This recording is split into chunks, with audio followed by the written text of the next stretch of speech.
के मुख से श्री 11 ब्रह्मा पेज जी लिखा हुआ है हाँ और 10 यही है बाएं हाथ पे। और देखो नीचे आ जाओ इसमें नित्यम नित्यम यहाँ सुन लो। मम कथा यत्र तत् तिष्ठन्ति वैष्णवा। जहाँ नित्य मेरी कथा होती है वहाँ विष्णु पार्षद प्रहलाद आदि विद्यमान रहते हैं। सब आ जाए। जो मनुष्य सदा मेरे भागवत शास्त्र की पूजा करते हैं वे कली के अधिकार से अलग हैं, उन पर कली का केवल बस पूजा नहीं। करते हैं जो भागवत शास्त्र की, वे कलयुग के अधिकार से अलग हो जाते हैं। कलयुग का उन पर बल नहीं रहता। कलयुग का उन पर राज खत्म हो जाता है। वो तो केवल भगवान के पूजा कर लें इसकी बस।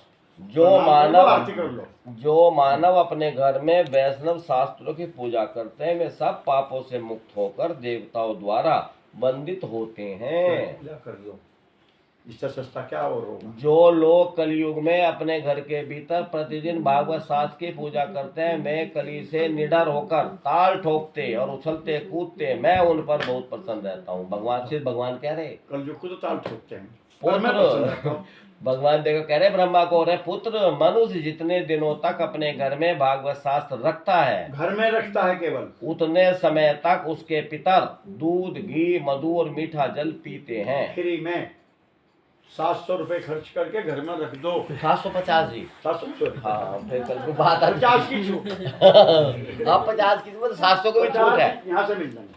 अजी किसी को भी होना भाई मुझे भागवत चाहिए तो भागवत आ जाएगी, 700 भी ना हो चाहे वो। जो लोग विष्णु भक्त पुरुष को भक्ति पूर्वक भागवत शास्त्र समर्पण करते हैं वे हजारों करोड़ों कल्पों तक अनंत काल तक मेरे वैकुंठ धाम में वास करते हैं। ऐसे कर दो, कोई भगवान का भक्त हो उसे भागवत दे दो। जो लोग सदा अपने घर में भागवत शास्त्र का पूजन करते हैं वे मानो एक कल्प तक के लिए संपूर्ण देवताओं को तृप्त कर देते हैं। पूजन करते हैं। यदि अपने घर पर भागवत का आधा श्लोक या चौथा श्लोक भी रहे तो बहुत उत्तम होता है। वो उत्तम बात है, उसे छोड़कर सैकड़ों हजारों तरह के अन्य ग्रंथों के संग्रह से भी क्या लाभ है। कलयुग में जिस मनुष्य के घर में भागवत शास्त्र मौजूद नहीं है उसको यमराज के पास से कभी छुटकारा नहीं मिल सकता। ये दोबारा सुनाओ। कलयुग में जिस मनुष्य के घर में भागवत शास्त्र मौजूद नहीं है उसको यमराज के पास से कभी छुटकारा नहीं मिलता। ठीक है। इस कलयुग में जिसके घर भागवत शास्त्र मौजूद नहीं है उसे कैसे वैष्णव समझा जाए। सीताराम कौन सा श्लोक है ये है जी श्लोक संख्या 13। जय जय। कथम वैष्णवो गे शास्त्र भागवत कलो ग्रह न तिष्ठति यस् स्वे पचादी को है ही से। हिंदी सुना दो। हिंदी वो तो भी देखो जी बस करके मेरे पसंद जब ऐसा आवेगा हाँ मैं कह उससे बना के कह रहे कि मूल पर। हाँ इस कलयुग में जिसके घर भागवत शास्त्र मौजूद नहीं है उसे वैष्णव समझा जाए। प्रसन्न वाचक किन्ह है वह तो चांडाल से भी बढ़कर नीच है। अछूत है। लोकेश ब्रह्मा ये श्री भगवान ब्रह्मा को कह रहे खुद ये सबसे पहले ये लिखा स्वयं श्री भगवान के श्री मुख से ब्रह्मा जी के प्रति कथित और उसे धमका कह रहे बुढ़े समझ ले धमका रहे कहीं बेटा कह रहे लोकेश ब्रह्मा पुत्र मनुष्य को सदा मुझे भक्ति पूर्वक संतुष्ट करने के लिए अपना सर्वस्व देकर भी वैष्णव शास्त्रों का संग्रह करना चाहिए। वैष्णव शास्त्रों का संग्रह करो घर में, जैसे साड़ियों का करते हैं, सूट भर रहे अलमारी में, जूते सैंडल। भगवान कलयुग में जहाँ जहाँ पवित्र भागवत शास्त्र रहता है वहाँ सदा ही मैं देवताओं के साथ उपस्थित रहता हूँ। वैष्णव शास्त्र है। वैष्णव शास्त्र कौन कौन से सुन लो। भागवत, रामायण, गीता, रामचरितमानस, रामायण, जितने भी रामायण है, अनेक रामायण है, अध्यात्म है, आनंद है, आनंद रामायण है, वाल्मीकि, ये सब वैष्णवों के शास्त्र हैं। श्रीमद् भागवत हैं और श्री गर्ग संहिता है, श्री ब्रह्म वैवर्त पुराण है, जिनमें राधा जी की कृष्ण जी की लीलाएं रुचक, वो सब वैष्णव। तो ये सबको घर में रखने बस आपको फल फ्री में मिलेगा। यही नहीं वहाँ नदी नद सरोवर रूप में प्रसिद्ध सभी तीर्थवास करते हैं। उसके घर में सब आवेंगे तीर्थ भी नहीं। संपूर्ण यज्ञ, 7 पुरियां और सभी पावन पर्वत वहाँ नित्य निवास करते उस हैं। घर में आ जाएंगे सारे, आपको कहीं जाने की जरूरत क्या बहन जी? नहीं। सातपुरिया क्या है ये? 7 पुरी, जगन्नाथपुरी, द्वारका, सातपुरिया, अच्छा। 7 वो पुरी। तो जगन्नाथपुरी। सुबह जो इस प्रातः स्मरण में है, हाँ, वो जो अयोध्या, मथुरा, अयोध्या, काशी, मथुरा, मधुपुरी, मायापुरी, सातपुरी जो है, अवंतिका, जो मोक्षदायी का है ना, वो श्लोक है सुबह प्रातः स्मरण में आता है। काशी, कांची, अवंतिका, हाँ ऐसा है। ये 7 हैं। उनमें हरिद्वार है, मथुरा है, ये तो मायापुरी, अयोध्या है, काशी, हाँ अयोध्या ये हो गया, मायापुरी, हरिद्वार हो गया, मथुरा को मधुपुरी। मधुपुरी, और ये नाम है इनके। हाँ नहीं, यहाँ तो नहीं है, तो बहुत ये 7 हैं। 7 पुरी है ना जी। उज्जैन भी है उनमें, अवंतिका है, उज्जैन को अवंतिका कहें। तो ये 7 नगर हैं, मतलब पूरी माने नगर। मोक्षदाय की ये मोक्षदायी स्थान है। इनमें रहने से, मरने से, मात्र से मुक्त हो। एक काशी भी होगा। काशी तो काशी नंबर तो 1 है। है, काशी तो सबसे सीनियर है इनमें। काशी, कांची, ये काशी नंबर 1 पे ही है। कांची साउथ में, हाँ। जहाँ जगत कांचीपुरम जाने पीठ है, पीठ है, वो वहाँ है। उनका शरीर पूरा हो गया। एक जो उड़ीसा में है बहुत बड़ा मंदिर इनका, वो जगन्नाथपुरी, वो हाँ। पूरी पूरी है, उनमें नाम है। द्वारकापुरी, जगन्नाथपुरी, ये सारी है। उज्जैन, अवंतिका, मायापुरी, मधुपुरी, ये सब ये सारी है। बद्रीनाथ नहीं होगा इसमें? नहीं, पूरी बनी है तो नहीं।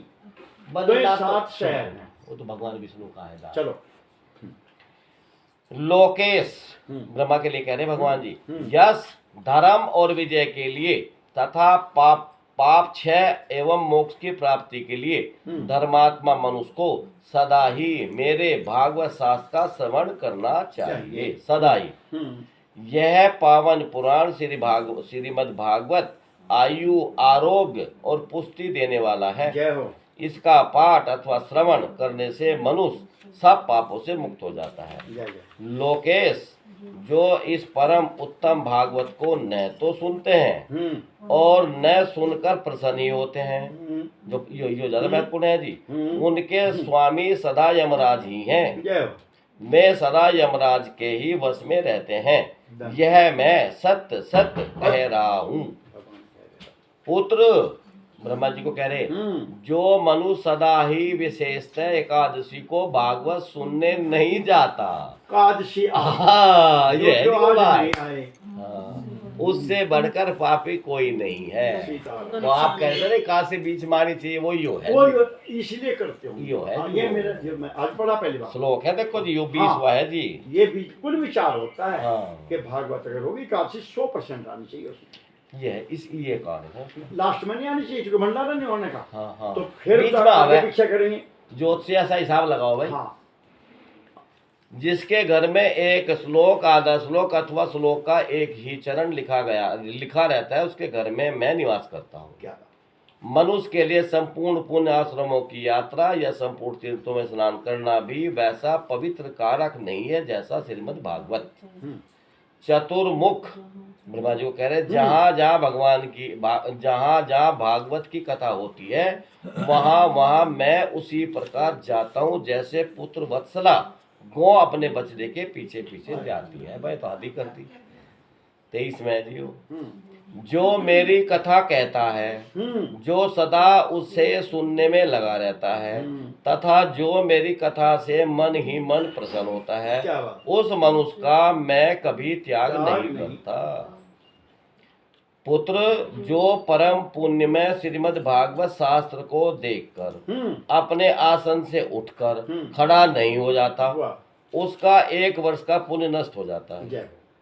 जो श्रीमद् भागवत पुराण को देखकर खड़ा होने और प्रणाम करने आदि के द्वारा उसका सम्मान करता है, उस मनुष्य को देखकर मुझे अनुपम आनंद मिलता है। भगवान को आनंद मिलता है। ठीक है। ये ज्यादा गंभीर बात हुई है।